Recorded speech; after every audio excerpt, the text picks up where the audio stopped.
My grandparents' farm had always been a peaceful place. Acres of rolling fields, a red barn weathered by time, and a small, simple farmhouse nestled on the edge of a forest. I spent every single summer there, running through the cornfields, helping my grandfather with the animals, and just listening to my grandmother's stories about the old days. But things changed after my grandmother died. My grandfather became distant, his once bright blue eyes clouded with something I couldn't quite understand. He started to forget things.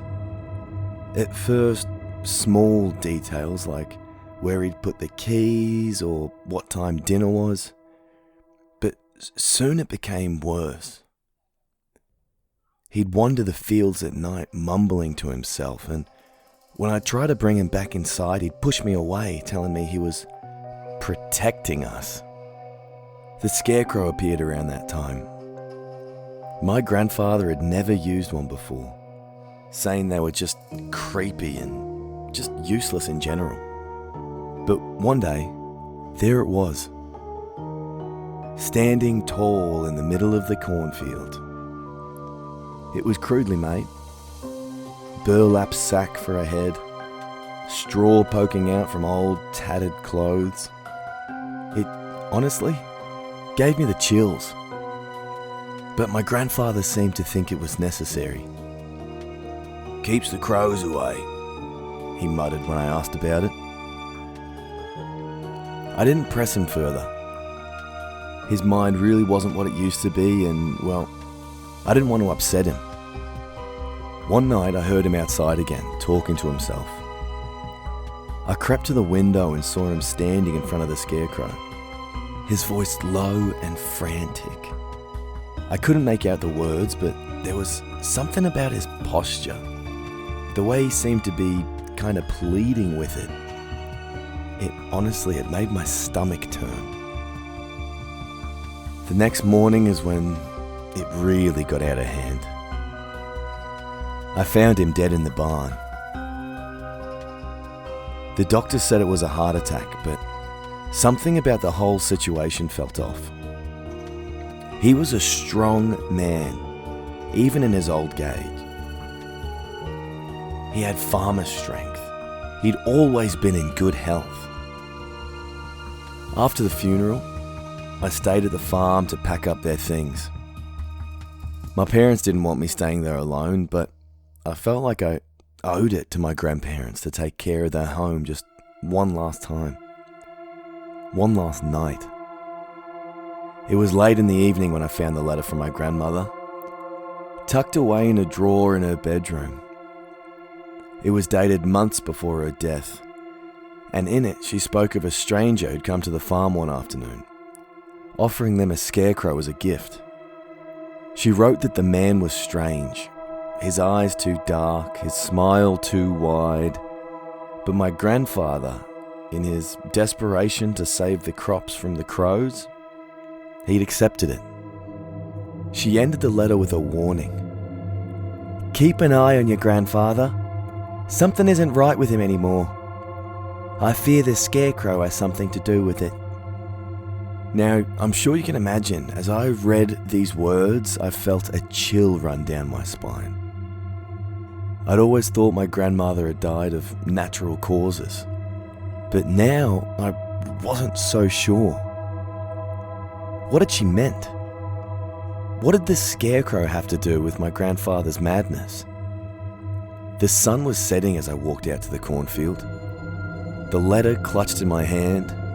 The scarecrow loomed in the distance, its ragged form swaying slightly in the breeze. As I approached, I noticed something I hadn't really seen before. There were scratch marks on the wooden post it was mounted on. And look, I'm not a detective, but the marks looked like something was trying to get off. My heart raced as I stared at the scarecrow, dread building up inside of me and washing over me. I had to get rid of this thing. Without thinking, I grabbed an old post from the barn and began prying at the scarecrow's body, tearing it down from its perch. The burlap head ripped open, spilling straw and something dark onto the ground. I recoiled in horror, realizing it wasn't just straw inside. There was something else, something rotten. Suddenly the wind picked up, whipping through the cornfields with a ferocity I hadn't experienced before. The scarecrow's body began to twitch, its arms jerking unnaturally as if trying to pull itself together. I stumbled back, dropping the post as I ran towards the farmhouse. But the scarecrow was faster. It moved with an eerie fluidity, its legs dragging and dropping, moving and stopping through the dirt as it gave chase. I could hear the rustle of burlap and straw behind me, the creak of wood and rope, and I could hear it getting closer, gaining on me.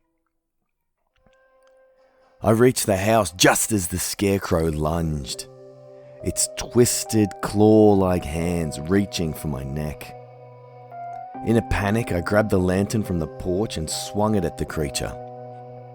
The glass shattered, and the oil ignited instantly, flames engulfing the scarecrow's body. The sound it let out I will never forget. A terrible screech. A sound that was neither human nor animal as it stumbled back into the cornfield, the fire spreading to the dry stalks. I watched in horror as the entire field went up in flames, the fire consuming everything in its path. By the time the fire department arrived, the cornfield was nothing but ashes, and the scarecrow was gone. The next morning, the sheriff came by to ask me what had happened. Obviously, I had to lie to him, telling him I'd been moving some old equipment in the barn when the post accidentally got lodged into the wall. He seemed skeptical, but didn't press any further. I didn't know what to explain. I didn't know how to explain.